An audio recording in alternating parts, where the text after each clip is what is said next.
Bonjour à toutes et à tous et bienvenue. C'est l'heure de votre journal que l'on entame avec les titres de l'actualité.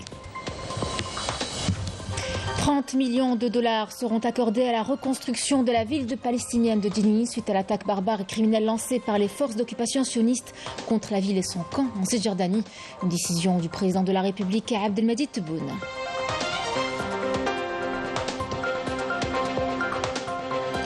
Une aide de l'Algérie qui redonnera vie à Jenin. La situation inquiétante sur le terrain préoccupe les Nations Unies qui condamnent avec fermeté ces agressions sionistes et appellent au respect du droit international. Aujourd'hui, une réunion du Conseil de sécurité de l'ONU est attendue.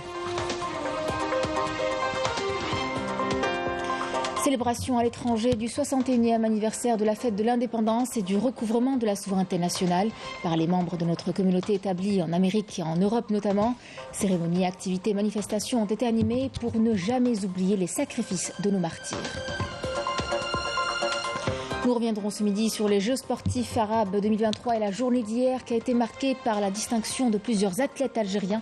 Des médailles ont été remportées dans plusieurs disciplines. Une deuxième journée plutôt fructueuse. Le bilan dans quelques instants. Mesdames, Messieurs, bienvenue à vous. Je vous en parlais en titre. Le président de la République, Abdelmadjid Tebboune, a hier décidé d'accorder une contribution financière de 30 millions de dollars pour aider à la reconstruction de la ville palestinienne de Jenin, suite à l'attaque barbare et criminelle lancée par les forces d'occupation sionistes contre la ville et son camp en Cisjordanie. Une agression qui a fait de nombreuses victimes parmi les frères palestiniens sans défense et causé des dommages aux infrastructures de base et le déplacement de nombreux Palestiniens qui ont quitté leur maison à la recherche d'abri sûr. L'Algérie exprime en tout cas une fois de plus sa solidarité permanente avec le peuple palestinien qui est sous occupation sioniste et sa revendication de ses droits nationaux légitimes, au premier rang desquels l'établissement de son État indépendant avec Al-Quds al-Sharif comme capitale. C'est une aide de l'Algérie qui redonnera vie à la ville de Jenin. Les dernières attaques des forces d'occupation sionistes survenues sur place n'ont pas été sans conséquences. L'on dénombre de nombreuses pertes humaines et matérielles, de considérables dégâts matériels. Et ce projet de reconstruction vient à point nommé. Malika Bellal. La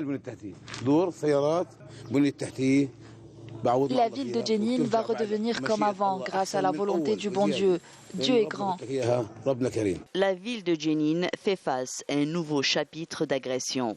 Les attaques barbares et criminelles lancées par les forces d'occupation sionistes contre la ville et son camp en Cisjordanie sont les pires depuis 2002.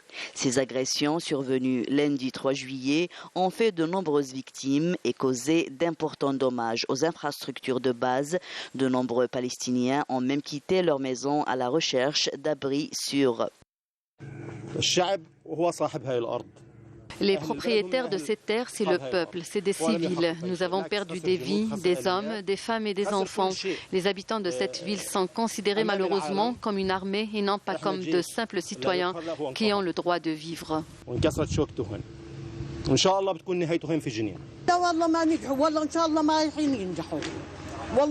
C'est le bon Dieu qui va nous rendre justice. La majorité des martyrs étaient des civils. Des dégâts matériels mais aussi sociaux et économiques conséquents sont enregistrés dans la ville de Jenin et dans les camps. Une détérioration qui nécessite des efforts et de grands moyens pour une reconstruction. Les autorités palestiniennes, les organisations internationales et les communautés se sont unies pour soutenir ce projet de reconstruction qui vise à restaurer les infrastructures, les maisons et les lieux de vie détruits, en plus d'aide financière aux sinistrés.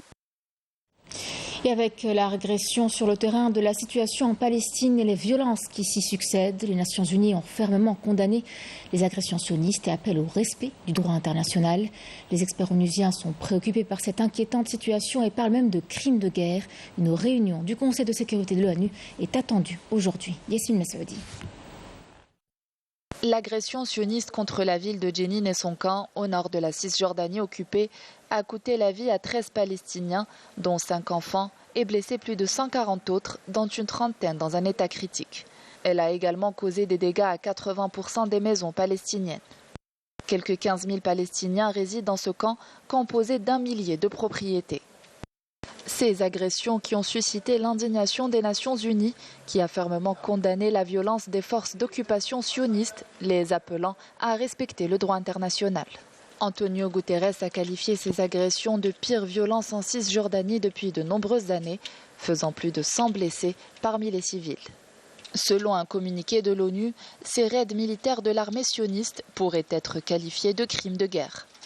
Les experts onusiens ont exprimé leur profonde préoccupation quant aux armes utilisées par les forces sionistes contre les habitants du camp de Jenin, relevant que l'impunité dont jouit l'occupation pour les actes de violence ne faisait qu'alimenter et perpétuer le cycle récurrent de la violence. Le Conseil de sécurité de l'ONU se réunira aujourd'hui pour discuter de l'escalade sioniste à Jenin. Et on vous parle également de la situation au Sahara occidental qui a fait l'objet d'une conférence au siège du Conseil des droits de l'homme relevant des Nations Unies à Genève. Il a été question du système des sanctions européen globales contre les violations des droits de l'homme et ça a été l'occasion aussi, une fois de plus, d'évoquer la situation au Sahara occidental ainsi que la nécessité de respecter le droit international pour le règlement de cette question. Badé Amrani. Les interventions ont axé sur les violations des droits de l'homme au Sahara occidental, le pillage de ses richesses et le silence inquiétant de la communauté internationale vis-à-vis de la question du Sahara occidental. Le président du groupe parlementaire d'amitié avec le peuple sahraoui au sein du Parlement européen a insisté sur la nécessité de saisir toutes les occasions pour soutenir la lutte du peuple sahraoui et d'obliger l'Union européenne à respecter les décisions de la Cour européenne.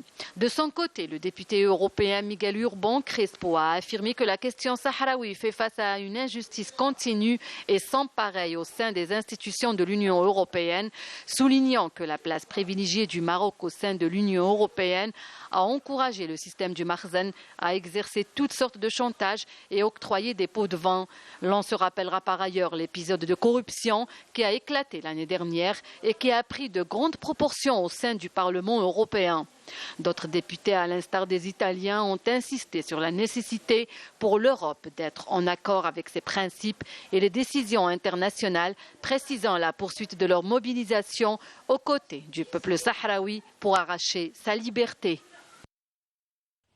Et puis, ces nouvelles attaques de l'armée populaire de libération sahraoui contre des retranchements des forces d'occupation marocaines dans la région de Ros Septi, dans le secteur de Mahbes, leur infligeant de lourdes pertes humaines et matérielles.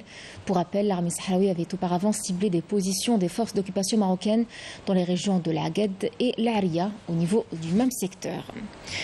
La réunion du mouvement des non-alignés tenue à Bakou en République d'Azerbaïdjan a connu un débat âpre autour de la question du Sahara occidental, durant lequel l'ambassadeur de l'Algérie et son représentant permanent auprès des Nations Unies, Ammar Benjama, ont répondu avec fermeté en avançant des preuves accablantes contre les allégations du représentant marocain Omar Hillel, qui a tenté à travers son discours de s'en prendre à l'Algérie.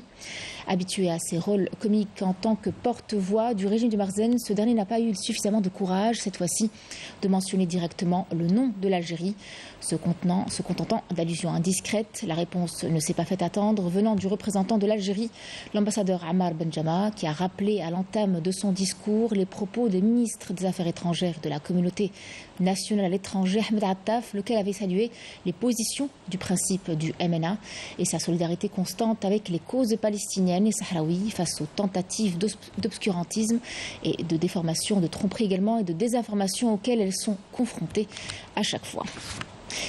Nous célébrions en Algérie mercredi dernier le 61e anniversaire de la fête de l'indépendance et du recouvrement de la souveraineté nationale. Des festivités ont été organisées un peu partout en Algérie, mais également à l'étranger, notamment en Amérique et en Europe, où des membres de notre communauté établis à l'étranger n'ont pas manqué de commémorer ce double anniversaire. Cérémonies, activités sportives, manifestations, encore discours rappelant les sacrifices de nos martyrs pour l'amour de la patrie. Yamina Saïdi. Les Algériens établis à l'étranger, notamment à Washington, aux États-Unis, sont là pour commémorer les immenses sacrifices des martyrs et des moudjahidines de la guerre de libération nationale pour la libération de la patrie et le recouvrement de la souveraineté nationale. Dans la ville de Berlin, les membres de la communauté algérienne ont marqué le 61e anniversaire de l'indépendance de l'Algérie en organisant des activités sportives ainsi que d'autres manifestations organisées par le consulat d'Algérie en Allemagne.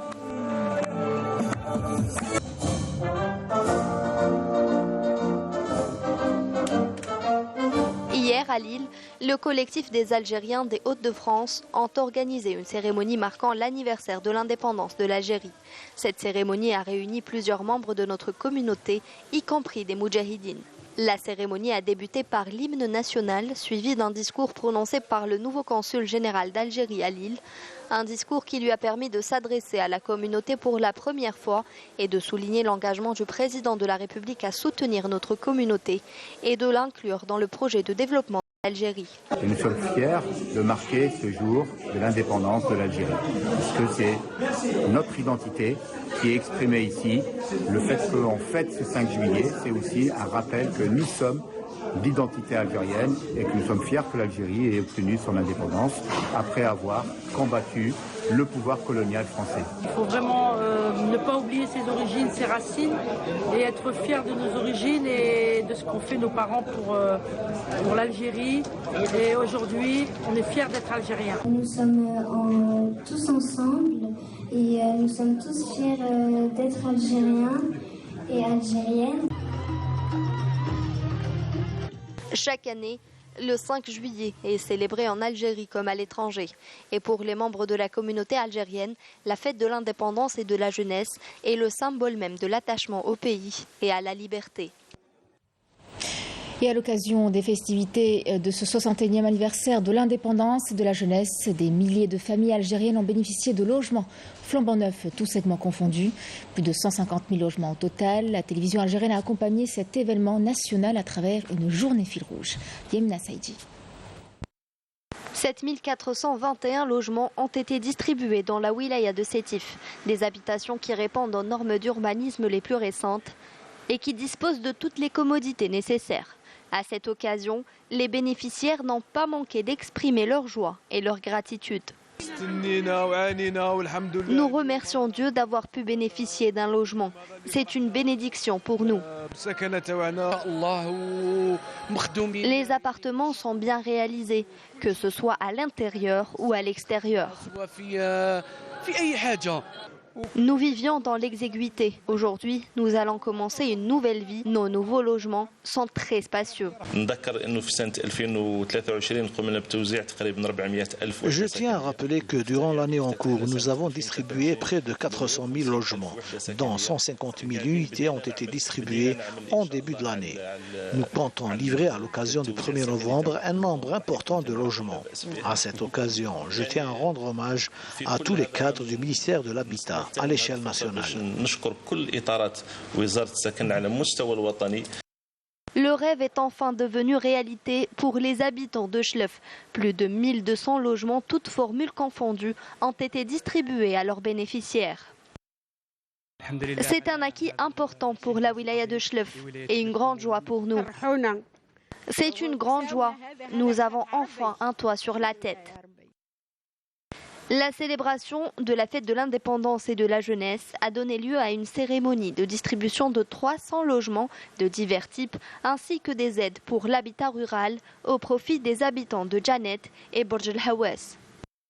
Aujourd'hui, nous avons bénéficié des décisions pour des habitations rurales à l'occasion de la célébration du 61e anniversaire de l'indépendance. C'est une grande joie pour nous. Plus de 1600 logements ont été distribués dans la wilaya de Betna, dont 400 unités de type location-vente AADL et plus de 500 de type promotion libre. Nous avons visité les logements, ils sont parfaitement conçus, de quoi satisfaire l'ensemble des habitants. Dans la wilaya de Biskra, ce sont plus de 1500 familles qui ont reçu les clés de leur nouveau logement, qui disposent de toutes les commodités nécessaires. C'est une grande joie. Après des années d'attente, nous avons enfin bénéficié d'un logement. J'ai passé 17 ans à attendre ce jour. C'est une délivrance pour nous. Je remercie tous ceux qui y ont contribué. Une double joie pour les bénéficiaires de ces logements, puisque la distribution coïncide avec la célébration du 61e anniversaire de la fête de l'indépendance et de la jeunesse. Par ailleurs, plusieurs infrastructures seront bientôt livrées dans plusieurs wilayas du pays. Les travaux de réalisation sont à pied d'œuvre afin qu'elles soient achevées dans les délais impartis. Retour ce midi sur les Jeux sportifs arabes 2023 et la journée d'hier qui a été marquée par la distinction de plusieurs athlètes algériens. Des médailles ont été remportées dans plusieurs disciplines. Une deuxième journée plutôt fructueuse pour l'Algérie. Le bilan avec notre envoyé spécial Riyad Belkhatem. Les deux hommes qui ont marqué la journée d'hier sont le nageur Jawed Sayoud et le sauteur Yasser Triki. En athlétisme, tout d'abord, les médailles algériennes récoltées lors de la journée de jeudi. L'or et les minima pour les Jeux Olympiques de 2024 au concours du triple saut pour Yasser Triki avec un saut de 17,30 m, une des 5 meilleures performances mondiales. Autre médaille d'or, plus record d'Algérie et arabe dans le lancer du marteau signé Zahra Tatar avec un G de 69,68 m. L'argent a été remporté par Zouina Bouzebra. 2 médailles de bronze, encore une fois, dans l'athlétisme, avec le relais 4 x 100 mètres messieurs et le relais 4 x 100 mètres dames. En natation, avec cette deuxième journée dans le bassin olympique du stade Belgaïd, médaille d'or dans le 200 mètres 4 nages pour Jawed Sayoud, médaille d'argent pour le jeune Mansef Balaman. Autre médaille d'or en natation, celle du 100 mètres nage libre, signée Amel Melih, avec une médaille de bronze également, puisque Medjahed Nesrine est terminé 3e. Médaille d'or, la deuxième pour Jawed Sayoud, lors de la journée de jeudi, dans le 100 mètres papillon. Sur 4 courses, j'ai 4 médailles d'or. Et j'espère qu'on va continuer sur cette lancée avec tout le groupe et qu'on va ramener le maximum de médailles d'or pour faire honneur aux Algériens. Benzidoun Fels, lui, a arraché le bronze sur la même spécialité. Une autre médaille d'or, encore une fois, en natation, en 200 mètres papillon dames, signée Benchedli Djihan. L'argent, dans le 200 mètres pape, a été remporté par Midouni Leila. Médaille d'or encore aux 4 x 100 mètres 4 nages mixtes remportés par l'équipe nationale algérienne. Et enfin, dernière médaille en natation remportée hier. Elle est en bronze dans le 200 mètres nage libre remportée par Bouali Redouane. Et on vous emmène à présent à la découverte d'un centre équestre du côté de Mostaganem. Doté d'équipements de qualité et de grands espaces, cet havre de paix est un lieu où sport, nature et passion de l'équitation se marient avec excellence, offrant ainsi un lieu exceptionnel pour les cavaliers amateurs ou professionnels. Rina Lorari. Situé à Mostaganem, ce centre équestre est un véritable paradis pour les amateurs d'équitation. Disposant d'une multitude d'équipements de qualité et d'espaces bien aménagés, il offre un environnement idéal pour pratiquer cette discipline. J'ai commencé l'équitation il y a 6 mois. C'est un sport noble que le prophète, que la paix soit sur lui, nous a incités à pratiquer. Je me prépare à passer le premier degré et j'espère l'obtenir. Cela fait 4 ans que je m'entraîne dans ce centre. J'ai commencé l'équitation car j'aime les chevaux. Ce centre équestre ne se limite pas seulement aux jeunes amateurs d'équitation. Il propose également un espace dédié aux cavaliers professionnels spécialisés dans les parcours et sauts d'obstacles. Certains d'entre eux ont déjà fait leurs preuves en participant à des compétitions internationales.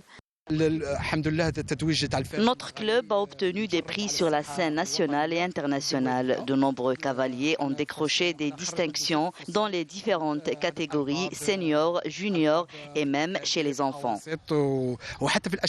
En plus de sa vocation équestre, cet établissement ouvre ses portes aux visiteurs qui souhaitent découvrir la beauté naturelle du site et passer du temps avec la plus noble conquête de l'homme, les chevaux.